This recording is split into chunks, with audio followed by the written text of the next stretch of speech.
If you're here for the first time since Easter, we've been going through the Gospel of John. We just started it a couple months ago. We're in John chapter 4, and that's where we pick up today, is John chapter 4. But I want to just real quick, just like you can have the summary of John, the whole Gospel of John, you can have in one verse. Because he tells you at the end of the book, hey, this is why I wrote this book. This is why I wrote these things. And so John writes the Gospel of John. He says in chapter 20, these are written. Why, John? Why'd you write this book? So that you may believe that Jesus is the Messiah, the Son of God. And then by believing, you may have life in his name. So that is it. John is writing to show his audience that Jesus Christ is, in fact, the Son of God. He is the Messiah, and when you know him, and when you believe in his name, you have life. You have real life. You have eternal life. And so that's the purpose statement of John's book. And so we're going through and showing and understanding who Jesus is, and then trying to be more like Jesus. That's really the goal of the Christian life, is to be more like Jesus. And so we come today where Jesus has an encounter with a woman at a well. And there's a lot that goes on here. And so you're in luck today, or maybe you're not in luck today, depending on how you want to look at this, because I don't have one sermon, I have 3 sermons, okay? It's a 3-for-1 special I got going on this morning. And so really there are 3 mini sermons. That's going to be one sermon as we go through this encounter that Jesus has. And we'll look at each kind of mini sermon, has a key kind of point to it as we go through. And then for the third part, mini sermon number 3, I got a special guest I'm going to bring up, and he's going to help me with part 3 of the sermon this morning. So a lot to cover. Here we go. Let's jump in. Here's mini sermon number 1. I titled it this: Go to people, all people. That's what we're going to see here in the beginning of this encounter Jesus has, is that as Jesus does, you and I are called to go to the people. Our hope is not to bring everybody to church, but our hope is for the church to go to the people, and not just certain people, all people. And we're going to see in a minute, everybody needs Jesus. That's why we go to all people. But let's look up John chapter 4, verse 1, starts like this. Jesus learned that the Pharisees had heard he was making and baptizing more disciples than John. Remember, John the Baptist and Jesus, their ministries were overlapping a little bit.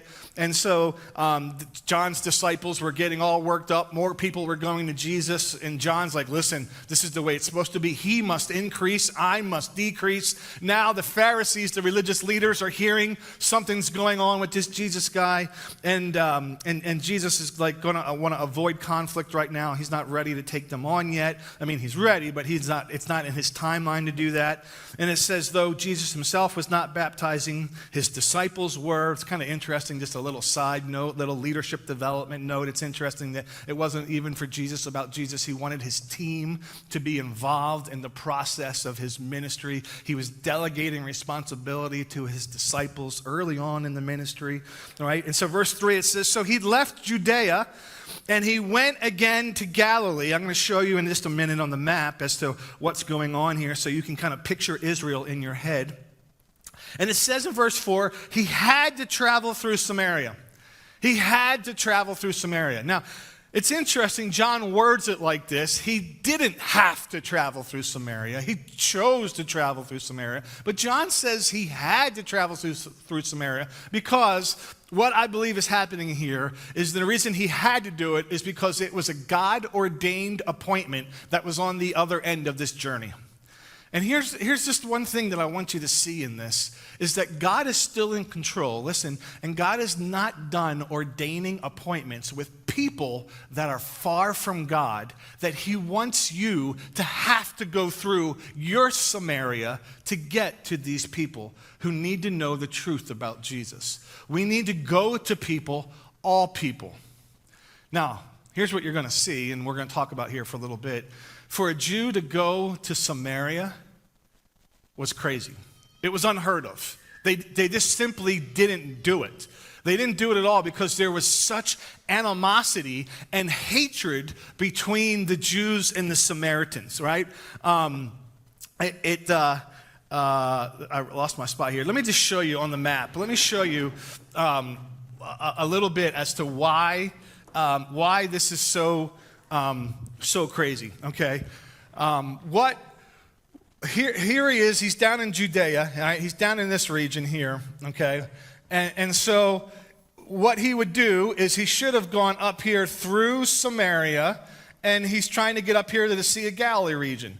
Except Jews didn't travel through Samaria. I mean, there was such hatred for the Samaritans and the Jews, they didn't travel through the region together, right? So the way that the Jews literally would go to the north and the south is they would go east. They would travel over the Jordan River, and then they would go up this way and then cross back over the Jordan River to get it. Was about a 3-day walk to go this way direct. It added an extra 3-day walk through the desert to get around Samaria. They would walk anywhere from 15 to 20 miles a day. So listen, if you're walking an extra 60 miles in the desert to avoid people, you don't like those people, right? There's some serious animosity that has been built up. And you want to know how long it's been building up? For 900 years. It's been building up between the Samaritans and the Jews as to why they don't like each other. Let me try to share with you just a little bit of background, because I think it's important. It's important in Jesus' ministry because there's such hatred between these people. Remember when Jesus told the story about a guy who was walking down the road and he got beat up and he got robbed and he got left on the side of the road, and a priest comes by and doesn't help him, and a Levite, which was another religious leader, comes by and he doesn't help him. And who does Jesus make the hero of the story? The good Samaritan who was hated by the Jews. And so Jesus makes the villain of the culture the hero of the story when this happens. I mean, and so you need to understand a little bit about why there was such hatred between these people. And it goes back to about 970 BC. And what was going on during that time is the kingdom of Israel fractured. Whoops, that's not supposed to. Oh my gosh. The kingdom of Israel fractured in two at that point. Solomon was the king. Solomon had a son, Rehoboam, and Israel divided into two kingdoms during that point. And so the northern kingdom had 10 of the 12 tribes went with it. And they were called the northern kingdom. Another nickname that they were called, when you're reading about, they were called Israel. It can get confusing in the Old Testament because they're talking about Israel, and it's talking about the northern kingdom. 2 of the tribes went to the south, and they were called Judah. And so each of these kingdoms had their own kings, had their own capitals. The capital city of the northern kingdom was called Samaria. The capital city of the Judah kingdom was called Jerusalem. Okay? And so what ended up happening is as these kingdoms then lived on, God raised up, if you remember our Bible class, or it wasn't a class, it was actually a sermon series we did on Sunday mornings like a year and a half ago. The northern kingdom was bad. As every king that they got was worse than the next king. And so God would raise up prophets. That's a lot of the books in the Old Testament. The prophets, God would say, hey, tell them to stop. Hey, you go tell them to stop. Hey, you go tell them to stop. They ignored all the prophets or they killed them until finally God raised up a foreign oppressor, the Assyrians, who came and invaded and destroyed the northern kingdom. Okay, and this happened in 722, thank you, 722 BC. Someone's a Bible scholar here in the front row. That's why they sit in the front row. I noticed nobody in the back said anything about it, right? They're sleeping back there, right? So 722 BC, the northern kingdom was destroyed, okay? And here's what the Assyrians did. Here's the way they did it, is they didn't just come in and destroy. They came in and they deported kind of the best of the best. And then from other nations, other countries that they had conquered, they imported people, other nationalities, as a way to make this people group almost extinct by blending other nationalities in, as a way to kind of destroy, in fact, the Jewish race. And so these guys continued on, and then they continued on, but with this new blend. And what ended up happening is you had this kind of hybrid religion That's the way cults are formed, actually, right? You take a little bit of truth, and then you mix in a whole lot of kind of wrong. And so what ended up happening is you had the northern region that developed into basically this cult. And they picked their own mountain to worship on. They took the scriptures, the Holy Scriptures, and they began to change them. And so there became this feud between the north and the south that they just hated each other, and these were the Samaritans. This is where the Samaritans came from, and these were the real Jews or the pure Jews. And for 900 years that goes on until this encounter here with Jesus, where he's going to say, hey, let's go through Samaria. Right? You did not do that. You did not go through here. Jesus not only is going to go through Samaria, he's going to break another major cultural thing. He's going to, well, let me read you so you can kind of see a little bit here in 2 Kings where this is coming from, this idea of the Assyrians. The Bible talks about what happened to the northern kingdom. In 2 Kings, the book of 2 Kings 17 in the Old Testament, it says, then the king of Assyria brought people from Babylon, Cutha, Ava, Hamath, and settled them in place of the Israelites in the cities of Samaria, right? So brought in people from these other nations, settled them in the area of Samaria. The settlers took possession of Samaria and lived in its cities. Then a couple of verses later, it says this, they feared the Lord, but they also worshiped their own gods according to the practice of the nations from which they had been deported. And so you have this completely kind of mixed religion that eventually then just turns into a cult. And Jesus goes, hey, let's go through that town. Why?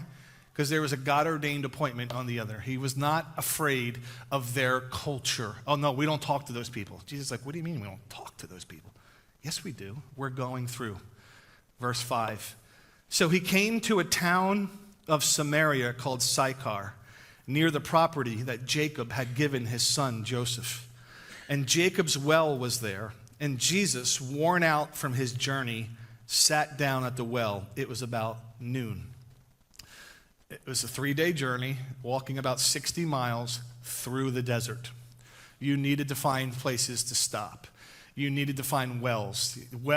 Towns were built around the wells. This well happens to go back to the book of Genesis. This well is a couple thousand years old. That Jacob, who had 12 sons that turned into the 12 tribes of Israel, Jacob deeded this well to his son Joseph. And this well has been around in this area for thousands of years. And now Jesus stops at this well. And he's about to break all the cultural norms. Why? Because Jesus was going to the people, all people. Look what it says, verse 7. A woman of Samaria came to draw water. Give me a drink, Jesus said to her, because his disciples had gone into town to buy food. How is it that you, a Jew, ask for a drink from me, a Samaritan woman? She asked him. For Jews do not associate with Samaritans. Right? Not only, Jesus is breaking all the cultural norms. First off, men didn't really talk a whole lot to women back then. Men talked to men and women talked to women. And so Jesus is breaking that cultural stereotype that women are like this. And Jesus is like, no, I'm going to talk to a woman. Not only that, he's a Jew talking to a Samaritan. That was breaking a major stereotype the culture didn't buy into. And then not only that, but here he is, a moral man, knowing who she is, going to talk to an incredibly immoral woman. And Jesus is like, it doesn't matter. As a matter of fact, she's the kind of person that I came here for. And so, this encounter at the well, tried to think of a comparison as to how, it's hard for us to appreciate the 900 years of buildup of animosity. Our nation's not even close to that long. How long there's been hatred between these people groups. And then Jesus coming into that area and then stopping and then breaking all of the norms and talking to a woman, a Samaritan woman, saying, give me a drink. Jews could, if a Gentile touched a vessel, a cup, right?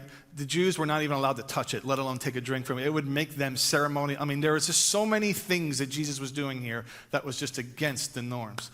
And the greatest comparison I could come to is that it would be like if it's Eagles-Dallas week here in Philly. And there's a bunch of Cowgirl fans in town, and they're down walking around on South Street, and they got their Dak Prescott jersey on, and they're walking around, and they come up to a Philly fan, and they're like, hey, buy me a cheesesteak here from this shop. Now, you know, how would that end, right? I mean, that guy would get punched in the nose, right? And so that's about like the level of animosity that was there. And so here's Jesus saying, you know what? I love this person, and I'm going to risk all the social norms to show her the truth about who I am. And here's as I wrap up mini sermon number 1, here's my question for you is, what is your Samaria? Right? What's the well that you need to go to? Because everybody needs Jesus. Right? Everybody needs Jesus. All people, even Dallas Cowboy fans especially, need Jesus, right? All people. The person in your workplace that you think that is just so far from God. Students, the worst kid in school that's so bad and gives you a hard time needs Jesus. Everybody needs Jesus. And what would it look like for you to go through your Samaria to get to the well, to begin to bridge the gap between where they're at and their need for Jesus? I've said it before, our strategy, friends, cannot be the way that we're going to let our light shine is get everybody to come in this building on Sunday, right? Let's just get people, come to church. That is never going to work as a strategy to bring Jesus to the world. We've got to be the church and not think we got to get people to come to church. We need to go to where the people are, because most people in the world will not come to church. We got to go to them. And Jesus is showing, even if it's uncomfortable, even if it breaks all of the norms, even if it's outside your comfort zone, go to the well where the people are. That's mini sermon number 1. Mini sermon number 2 is called this: when we quench our thirst with wrong things. This is what we're going to see from this now conversation that Jesus is going to have with this woman. All right? When you and I quench our thirst with wrong things. Let's keep reading. Verse 10, Jesus answered, right? He asked for a drink, and she's like, whoa. How are you, a Jew, a man, asking me, a Samaritan woman, for a drink? And then Jesus says this: if you knew the gift of God and who is saying to you, give me a drink, you would ask him, and he would give you living water. Sir, the woman said, you don't even have a bucket, and the well is deep. Where do you get this living water, right? Completely missing that Jesus, by the way, beautifully making the hinge in the conversation from something physical that they're talking about, looking for the open door, to then now talk about something spiritual, which is ultimately her deepest need, and does it in such a way that intrigues and invites conversation. Isn't that always the hardest part when you're talking with somebody? It's like, how do I go from talking about the weather to Jesus, or from the Phillies to Jesus, or like, how do I make this hinge to do this? And Jesus does it in such a normal, beautiful way. But she missed it. Sir, we don't even have a bucket. How are you going to get this living water? And then she says this: you aren't greater than our father Jacob, are you? I mean, she's going back to Genesis. This is his well. This is a 2,000-year-old well. I mean, we've been drawing water from this well for 2,000 years. This living water, you're saying? You think you're greater than this well? Verse 13, Jesus said, everyone who drinks from this water will get thirsty again. But whoever drinks from the water that I will give him will never get thirsty again. In fact, the water I will give him will become a well of water springing up in him for eternal life. You actually have the living water in you, Jesus says. Sir, said the woman to him, give me this water so that I won't get thirsty and come here to draw water. And we're beginning to see here, and it's going to continue on in John, that Jesus loves to speak through parables. He loves to tell a story and use metaphors and analogies and illustrations to illustrate a spiritual truth with physical elements in the world. And here's the main takeaway, excuse me, from sermon here number 2, and that is this. When it comes to life, what we find is that everyone is thirsty. Everyone has a thirst. Everyone God has made with this, let's call it a God-sized hole in your heart where only God can fill it. And all of us have this longing in us for more, for finding life and for finding happiness and purpose and meaning in life and significance and joy and contentment. We all have this in our life. We're all thirsty for these things. And God has designed it. He's hardwired us. The Creator has hardwired it into the creation that those things are to be found ultimately in Him. And when we recognize that He alone is what can quench our thirst, that is the sweet spot of life. But what the enemy has done is gotten us to turn and find thirst-quenching things out in the world that ultimately never satisfy.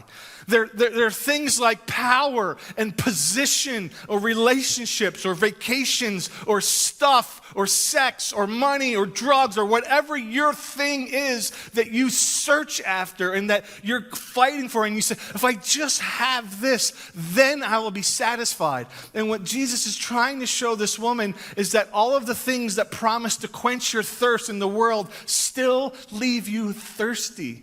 And it's only Jesus alone that is going to satisfy that thirst. And because every single one of us, deep down inside, are hardwired to be thirsty. We all have that. And it's only going to be in Him that our thirst is quenched.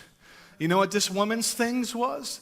That she was searching for life in? Jesus is about to expose what her thing is, that her false drink that she's drinking from to find significance in life. Her thing is relationships. This is her false thirst-quenching device that she's turned to. And so she says, yes, I want this living water. And Jesus then, verse 16 says, okay, go call your husband, he told her, and come back here. Well, I don't have a husband, she answered. You have correctly said, I don't have a husband, Jesus said, for you've had 5 husbands. And the man you're now with, he's not your husband. Well, yeah, what you've said is true. Sir, the woman replied, I see that you're a prophet. What you think? Like, you imagine having that conversation with somebody that reads your mail of your past perfectly right to your face, and you're like, you're a prophet, right? And so she just has this moment where her past and the false wells that she has been drinking from is all just brought into the light. For her, it's a man. I'm chasing after. She's had 5, and now she's on number 6. And if you were a betting person, what would you bet that number 6 is not going to last very long? Why? Because ultimately, all these things, and some of them aren't even bad things, right? I'm not saying that all these other things are bad things. But when we make them the source of our hope, of our life, of our joy, of our purpose, of our mission, of our existence, they end up continually leaving you unfulfilled. And when it's a person, if it happens to be a person, you're putting the burden of what only God can shoulder on a person to be your all in all, and it sets them up for failure. And so it's not even that all these devices or all these things or all these people are wrong that we turn to, but when we turn to them for the source, that's when it's a problem. And this has been going on for thousands of years, that God has been trying to help His people to see, no, it's found in me. You've got to know me. You got to really know me. Turn to me. Lean on me. I'm going to be the source of life in you. This has been going on for thousands of years. Jeremiah was one of the prophets of the Old Testament who spoke to the southern kingdom. There were prophets who spoke to the northern kingdom, and there were ones who spoke to the southern kingdom. Jeremiah was one who spoke to the southern kingdom and called God's people and said, please stop. And he used a beautiful illustration to try and help the people see exactly what Jesus is saying 2,000 years later. Jeremiah chapter 2. Here's what Jeremiah says. He's talking for God. So he says, for my people have committed a double evil. Number one, they have abandoned me, the fountain of living water. And number two, they have dug cisterns for themselves, cracked cisterns that cannot hold water. I mean, can you imagine living in a desert? And over here, there is literally a spring, a bubbling spring of fresh water that is constantly running. And you say to yourself, nah, I think I'll do better over here. Let me dig a trench in the dirt and put down some PVC pipe, and I'm going to make my own canal. But that's exactly what the Israelites did, and that's exactly what you and I still do today, is that we turn from the spring of living water, which is Jesus Christ himself, and we try to find life ways to work apart from God. And it still leaves you thirsty. There's always a desire for more money, more vacation, more stuff, more relationships, more power. And it never satisfies. And God has been trying for thousands of years to help his people see that it's only him alone. And listen, this is not religion, right? I'm saying, so you need religion in itself. And when I say religion, I just mean like rituals and just habits, and like there's really ultimately no life in that. I am talking about when you know Jesus in a real and deep and meaningful way, that he brings life into you, and it's life that sustains you, and it gives you a hope that nothing else will give you. It gives you peace like nothing else will bring. It gives you purpose in your life like nothing else gives you purpose. Jesus alone is that source of living water. And religion just kind of is motions. There's no power in that. It all comes from this sweet spot of truly knowing Jesus and learning to sit every day and drink from the cup of living water. That's the sweet spot of life. And then we come to the third mini sermon. Because when you do that, when you know Jesus in that way, there's one response. And so I titled mini sermon number 3, Real Worship. There's one response that should come when you know Jesus that way.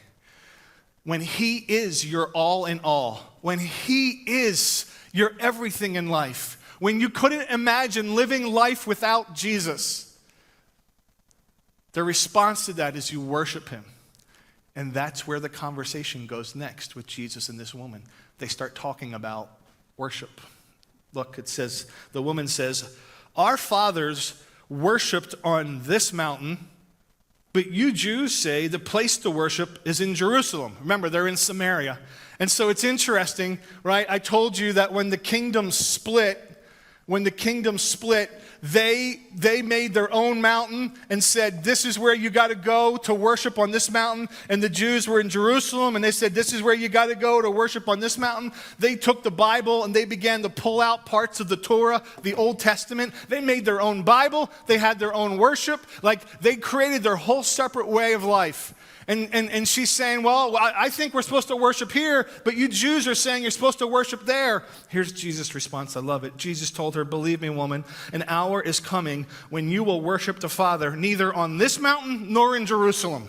Like, it's not going to matter where you go. Why? Because very soon God is not going to be contained into a building. Why? Because very soon Jesus is about to go to the cross. And do you remember what happened the moment he said, it is finished, and he bowed his head and he died? There was in the temple that separated where God's presence was, called the most holy place, there was a curtain that hung, separating man from God. The curtain was as thick as a man's hand. This wide, this curtain was. And do you remember what happened when Jesus died? That curtain what? Was torn in two from what to what? from top to bottom, as if God reached down and tore that curtain in two and separated now the veil or the barrier between where man was and where God was. And no longer would you have to go to a mountain or a temple or a building because God's presence was there. God's presence now, because of Jesus, would live inside of everyone, lives inside you and lives inside me. And so listen, no longer do you have to go to church to experience God. He goes with you wherever it is that you go. And this is what Jesus is saying. Listen, I'm telling you, a time's coming. It's not going to be about this mountain or that mountain. Jesus is giving her a heads up of what's about to happen. Jesus says, you Samaritans worship what you don't know. We worship what we do know. Salvation's from the Jews. Like the Savior is going to come from the line of Abraham and Isaac. Down the line, you had David, right? And so salvation comes from the lineage, and it's going to end up in Jesus. And then Jesus says, an hour is coming and is now here when the true worshipers will worship the Father in spirit and in truth. Yes, the Father wants such people to worship him. God is spirit, and those who worship him must worship in spirit and in truth. And the woman said to him, well, I know that the Messiah is coming, who is called Christ, and when he comes, he will explain everything to us. And you ready for the ultimate mic drop Jesus is about to drop on her? And Jesus told her, I, the one speaking to you, am he. Amen. Oh.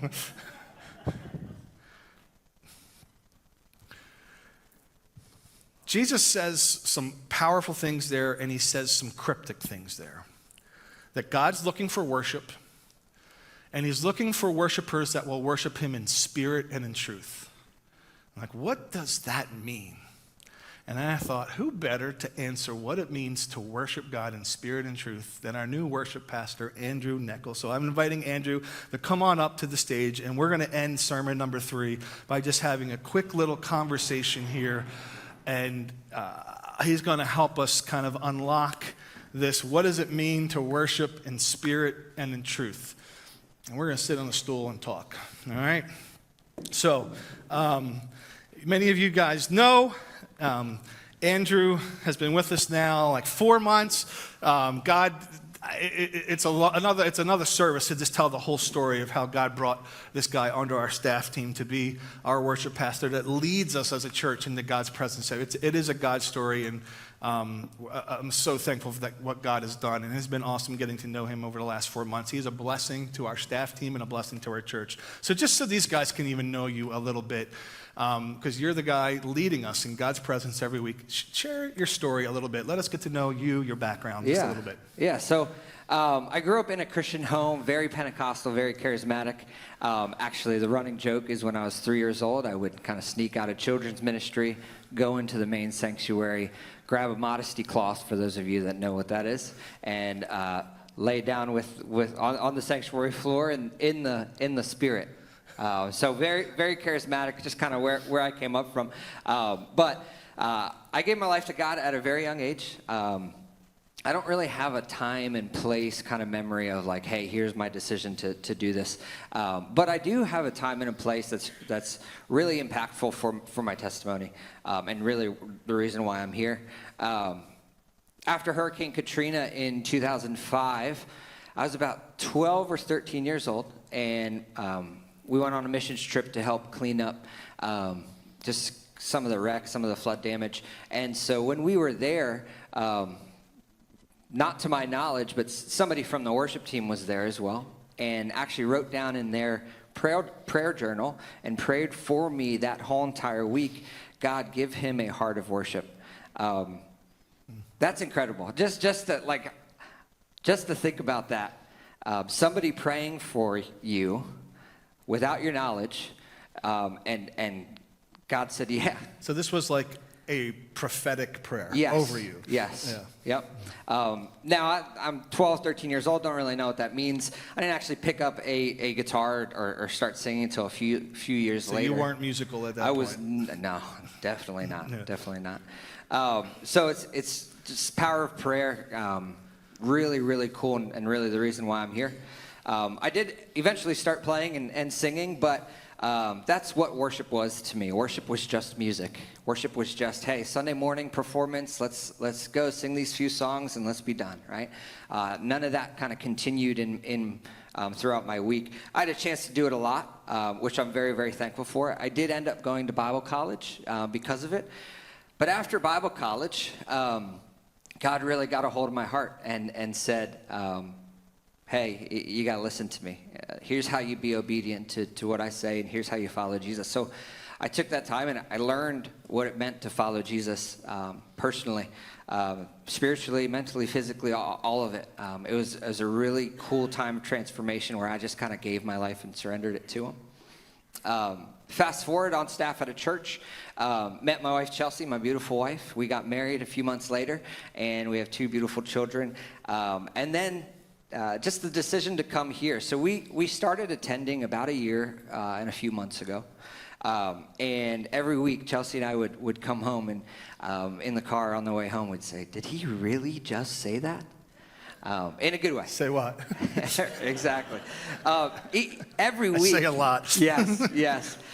It was literally a repeat of what we've been praying, what we've been reading throughout the week. And I have this in my notes. It's really, really cool how God works, giving you a piece in a specific time and place, specific season, specific place.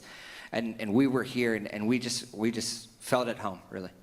I was at a job for 3 years prior to being here that I really enjoyed and had the chance to climb the corporate ladder rather quickly, if you would say. But I just didn't agree. Something just didn't sit right in my spirit. I didn't agree with chasing it all. I knew that something was off. God absolutely provided during that time, especially through COVID, which was awesome. But I also knew I wasn't supposed to be doing that long term. There was a call on my life. I knew that leading worship, being creative, being in charge of a ministry, of that ministry is my calling. I wasn't looking to switch. I was just kind of wrestling in my spirit. Chelsea and I had a few conversations that just said, hey, what's it look like to be radical? What's it look like to follow Jesus with all of our heart? And so you approached me and said, hey, let's have a conversation. And I said, I'll have one conversation. And 8 weeks later, I'm here. God said, now's the time. So you won't say this, but I'll say it for you. And especially for those of you that are younger and, on that path trying to figure out, you were on a path of success in the corporate world. And you took a major pay cut to come here to become a pastor here on staff. But you said it a couple times now, and because you knew it was what God was calling you to do, and you became obedient to that. And that was one of the things that stood out to me in that 8-week time where we were processing together for 2 months. It is a incredible thing for a guy with a young family to say, I'm going to sacrifice all this to come and make less money and do God's work over here. And so I think it's important that you know that his heart is for this church and for God and for ultimately worship. So speaking of worship, Jesus said these kind of cryptic words of worshiping. He's looking for us to worship in spirit and truth. What do you think that means? Yeah, so we'll break it down real easy. You said it is cryptic, and I do want to set the precedent here. I am still learning this, and so this I had a wonderful time studying it too. So 2 things there, spirit and truth. We'll tackle spirit first. Jesus made it really easy. He literally said, God is spirit. So what's that mean? He's outside of time and space. When we have a relationship with God, is a spiritual one. It's connecting to God in that way. Now, we are here right now in time and space. We use time and space in our worship, right? We have a time up here. We have a space to do it in. But I do want to make this clear. That's not the definition of worship. It's really our relationship with God is a spiritual one. So what's that mean? Our heart and our attitude, it's really an offering of our mind and our soul. So that's what it means when you worship in spirit. Now for truth, a little bit later on in John 14, Jesus actually says the words, I am the way, the truth, and the life. And he also tells us in the beginning of John that, this is the title of our sermon series, Grace and Truth. Jesus, full of grace and truth. So truth is Jesus. True worship centers in Jesus. Means listening to his words, means being obedient to him, and coming to God through him. I think you gave a great example of that when the veil was torn. Cool. So what do you think then that means for us? Like, what is your heart for next, and your vision, your passion, that you're the worship pastor, and our whole lives ultimately kind of really are designed to worship God and follow him. It's all an act of worship. So what would you say is your heart for us here?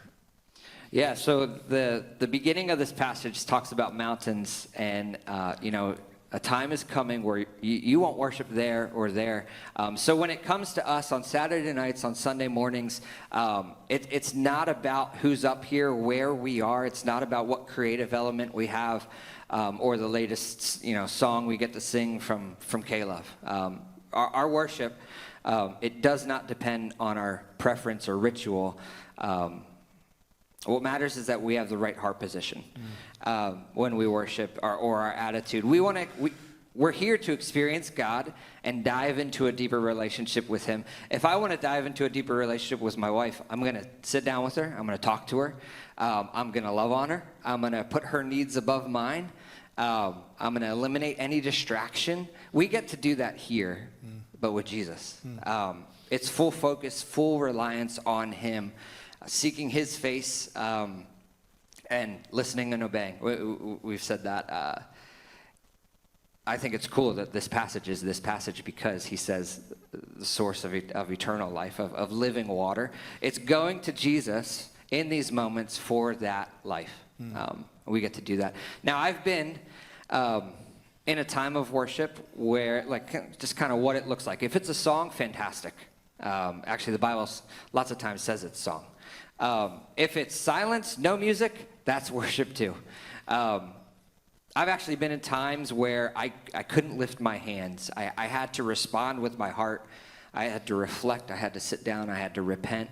I had to just ask God, hey, what are you impressing on me in this moment? So it's not necessarily out front being boisterous or anything like that. And actually, it's important for us to understand this doesn't give us a free ticket to do whatever we want either. I actually think we have to be more careful about what we do, about what we say. Are our hearts in the right place? Are our intentions pure? These are really, really humbling and holy moments that we get to be a part of. And even with the songs that we do sing, we're quite literally declaring back to God his words. We are using his words to talk to God. That's humbling. So we have to make sure we're accurate, really, with what we sing, what we do. And then the majority of the time, though, it's going to be praise and thanksgiving. It's going to be rejoicing in his presence, being thankful, recognizing who Jesus is, and giving him all the glory. Yeah. We have a chance to do that every Sunday morning together as a family. We have a chance to do it even right now, as I'm going to ask our worship team to come as we'll close. Thanks, brother, for sharing your heart. You guys, thank Andrew.